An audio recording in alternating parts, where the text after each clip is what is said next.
거리가 먼 것임을 말씀합니다. 에서의 후손들은 실제 이 세일 산지에서 살았는데요.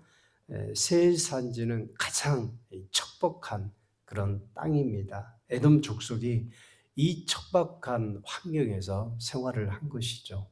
마치 우리 선친들이 옛 조선 시대나 또 일제 강점기 때 화전민 같은 삶을 산 것입니다. 산을 개간해서 밭을 만들고 거기서 살아간다고 해보세요. 얼마나 그 삶이 힘들고 또 괴로웠겠어요.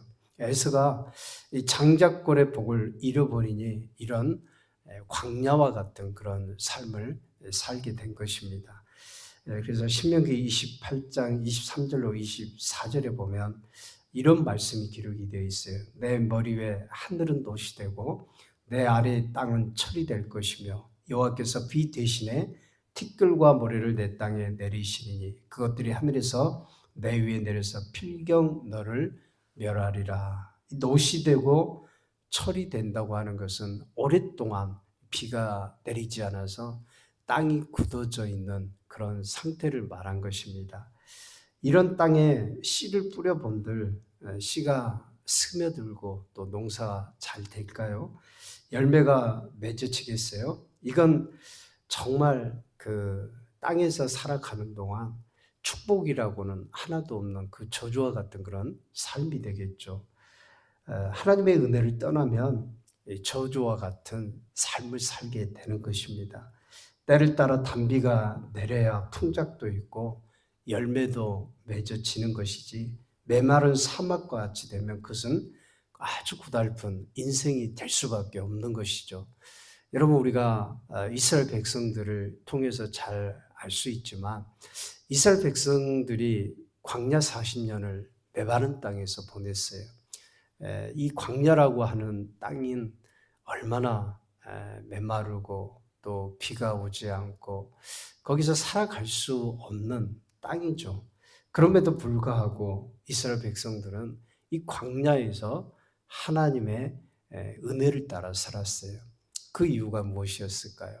하나님이 함께 하셨기 때문입니다.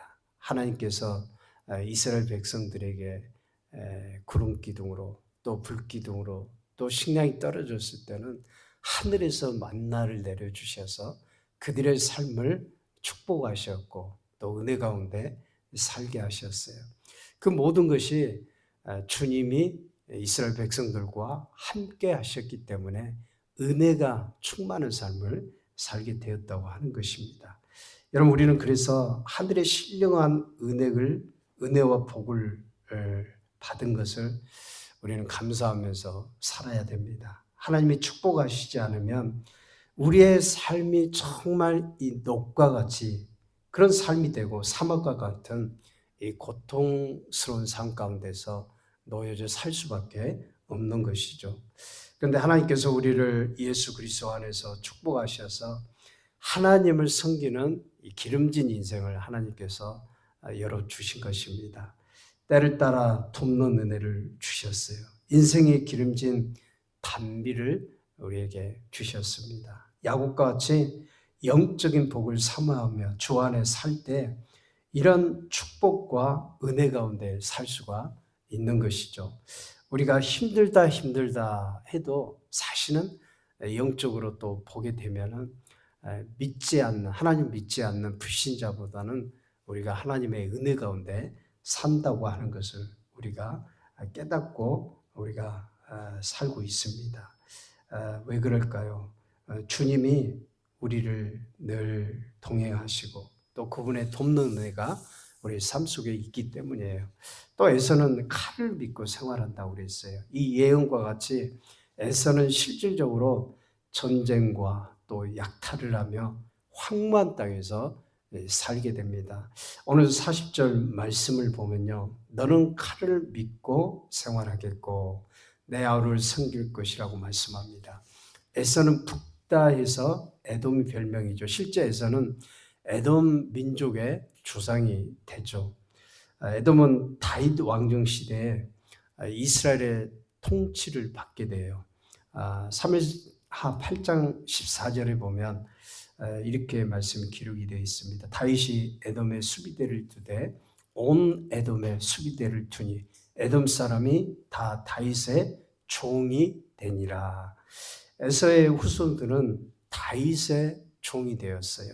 이삭의 예언이 한치의 오차도 없이 이루어진 것입니다. 그러니까 하나님의 약속의 말씀, 하나님의 이 예언, 이삭을 통해서 주신 예언이 한치의 오차도 없이 그대로 이루어졌음을 알 수가 있어요.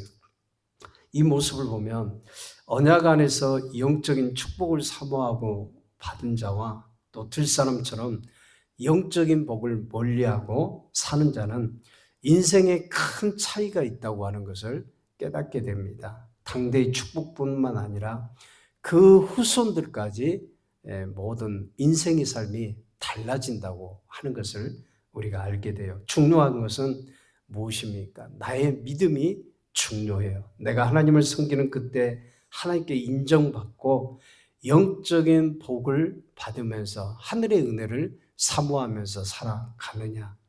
내가 하나님께 인정받지 못하면 이 믿음의 복이 후손들에게도 내려가지 않게 됨을 알게 됩니다. 야곱과 같이 꾀가 있고 실수도 좀 하고 좀 완전하지 않더라도 하나님을 사랑하는 이 영적인 복을 사모하는 자에게는 하나님은 신령한 복을 주시고요. 다음 세대도 복을 주시는 것을 알게 돼요. 물론 야곱과 같이 우리가 꾀를 부리면서 남을 속이면서 살라는 것은 아닙니다. 에서같이 영적인 복을 무시하는 사람보다는 야곱이 훨씬 하나님께 마음을 두고 사는 그 인생이 복되다고 하는 것을 알게 됩니다. 그런데 많은 그리스도인들은 이 복의 원리를 망각하기에 당대에서 잘 되고 잘 먹고 잘 살고 싶어하는 그런 마음을 가지고 이제 살아가는데 자녀들을 공부시키고 또 성공시키려고 하는 일은 참 중요하죠. 그런데 너무 세상적인 일에만 투자하고 애쓰면은 하나님을 섬기는 그 믿음이 자녀들까지 이어질 수는 없는 것이죠. 그래서 우리의 삶이 늘 하나님을 앙망하면서 또 그분의 힘을 얻어서 그분의 도움 가운데 은혜 가운데 사는 것이 참 우리에게 복이라고 하는 것입니다. 여러분 우리의 삶이 로또가 맞는 것 그런 삶이 갑자기 이루어지지는 않습니다. 하나님을 잘 섬기고 믿음 안에서 헌신하고 주님을 사랑할 때 그 하늘의 신령한 영적인 복이 흘러서 또 나와 또 내 후손들에게 이렇게 내려가는 것입니다. 그래서 우리는 내 믿음의 대뿐만 아니라 내 자녀 또 손자 손녀 또 그 이후의 세대까지 하나님을 잘 섬겨갈 때 그 축복이 바로 우리 가정과 가문에 있게 되는 것입니다. 그래서 우리의 모든 삶이 결국에는 예수님 안에서 하나님을 잘 섬기고 믿음 가운데 살 때 그러한 축복이 될 수 있다는 것을 우리가 기억을 하며 살아가야 됩니다. 신명기 5장 9절로 10절에 보면 그것들에게 절하지 말며 그것들을 섬기지 말라. 나 여호와 너희 하나님은 질투하는 하나님이죠. 나를 미워하는 자의 죄를 갚되 아비로부터 아들에게로 3, 4대까지 이르게 하고냐. 나를 사랑하고 내 계명을 지키는 자에게는 1000대까지 은혜를 베푸느니라 말씀합니다. 하나님을 미워하는 자에게는 그 죄의 저주가 3, 4대까지 가게 돼요. 그러나 하나님을 경외하고 섬기는 자, 하나님을 사랑하고 하나님 안에서 그분의 은혜를 사모하는 그런 사람에게는 1000대까지 하나님의 은혜를 베푸신다고 말씀합니다. 하나님은 야곱과 같이 하나님의 은혜를 갈망하고 사모하는 자에게는 1000대까지 복을 얻는, 복을 주시는 축복을 우리에게 허락하시는 것입니다. 그러므로 저와 여러분들은 에서와 같은 그런 광야와 같은 삶이 되지 아니하고 야곱과 같은 그런 기름지고 영적인 복을 받는 가정들이 다 될 수 있기를 바랍니다. 천대까지 정말 복을 받는 그 믿음의 출발을 내가 시작하고 믿음을 따라서 하나님을 경외하고 섬길 때 우리가 야곱과 같이 영적인 복과 후대까지 복을 받는 그런 가정들이 될 줄 믿습니다. 기도하겠습니다. 하나님,